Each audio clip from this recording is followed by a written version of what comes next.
impeachment complaint kay VP Sara Duterte. Sa mga umaasa, wag na kayong umasa. Dahil nakaraan, si Abante ang sabi, wala nang excitement. Ngayon, may bago na namang nagsasalita dyan na kongresista na nung nakaraan ay pumerma din yan. Ang sabi po dito, sa isinare po ni Rowena Guanzon. Pero ang sabi ni Atty. Rowena Guanzon sa isinare niya, wala na silang gana sa impeachment. Baka wala nang incentive. At wala nang allocables per district.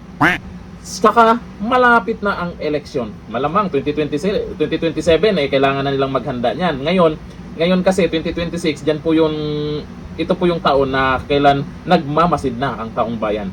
These congressmen have to have a plan B in case Sara wins. Naku, mangyayari talaga, manalo talaga yan si VP Sara. Yung mga gumaganyan dyan at mga buhaya dyan, kinakabahan na magsisiksikan yan sa kulungan.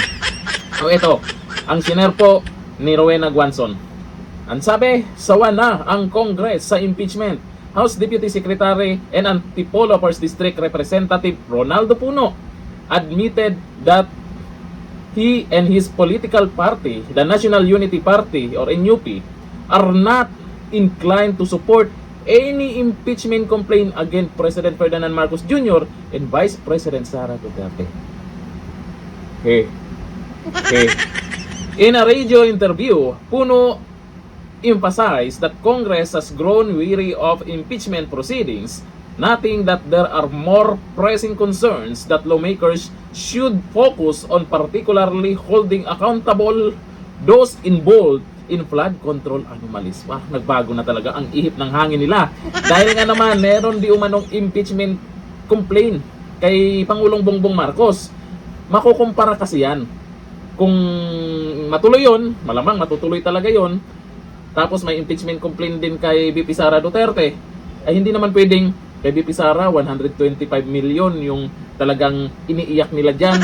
Tapos yung isa ay billion. Tapos ang mapa-impeach si VP Sara. Kaya malamang, wag na kayong umasa sa pa-impeach na yan. Para naman, yung impeachment complaint kay Junior ay hindi na rin mapag-usapan. Kagaya ng sinabi ni Atty. Rowena Guanzon na baka wala ng incentive. Ano yung incentive na yan? Ito ba yun?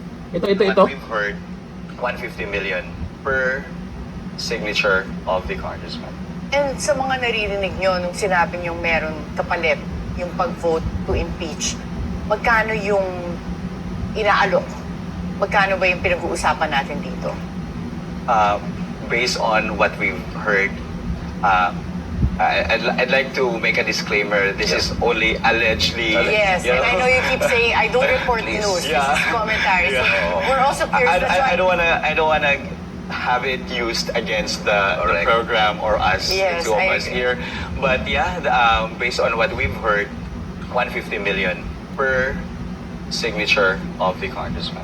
And ano would you know the composition of this 150 million? Is this cash or in programa ba to? Ano tong 150 million? Actually, it's ACAP and AIX, and more.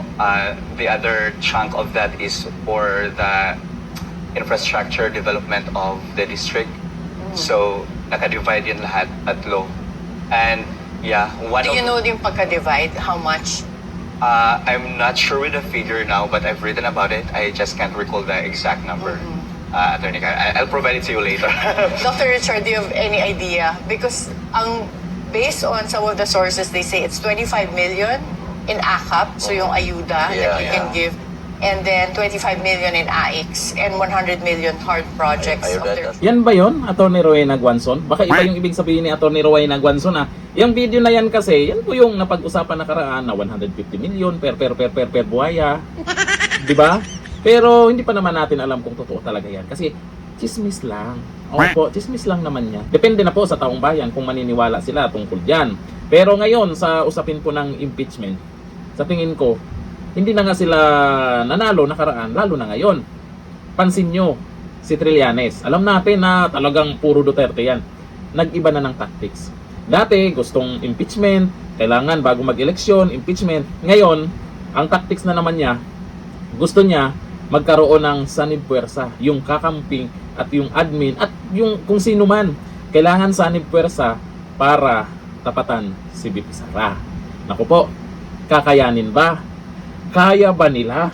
Ngayon pa lang, malabo na. Tapos ito pang si Trillanes yung mag-iingay sa inyo. Kahit nga sa pagka-mayor talo, try niya barangay election malapit na.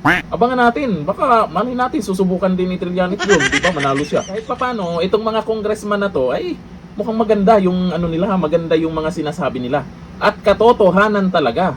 Dapat unahin yung problema nila lalo sa flood control projects. Dapat may managot dyan dahil bilyon po ang pinag-usapan. Tapos uunahin nila itong vice president natin na confidential po.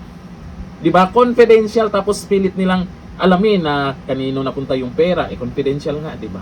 Siguro naman makikita po natin kung saan nagagamit dahil maraming alam si VP Sara lalo sa korupsyon. Sila yung mga unang nagsasabi na hawak ni ganito yung budget. 'Di ba? Yung nag-ingay si VP Sara. Pero yung 1 na bilyon yung confidential fund, laging walang alam. Tama lang 'yan. Huwag na kayong sumuporta sa pa-impeach na 'yan. Malapit na ang eleksyon, hindi makakalimutan ng taong bayan kung sino ang boboto at pepirma ulit dyan. Tutukan nyo na lang kung sino yung mapanagot nyo dito sa mga insertion, dito sa nangyaring flood control projects. Kung mapakulong nyo si Tamba, pwedeng magbago ang isip ng iba, ng iilan ba para maniwala sa inyo. Pero kung yung mga maliliit lang na mapanagot, tapos yung walang congressman na mapanagot, ay wala nang maniniwala. Kaya naman, dapat inyong nararamdaman kung ano ang gusto ng taong bayan. Bago na kayo, sa bagay, asahan po natin yan. Maraming congressman na magtatalunan dahil sa panahon po ni dating Pangulong Duterte, ay karamihan po dyan, suportado naman si Tatay Digong. Natural po yan sa isang politiko. Pag hindi ka masyadong kilalang politiko, hindi ka masyadong malakas, kung baga ganun-ganun ka, kung utak yung gagamitin, malamang magiging balimbing para manalo pa rin. Di ba?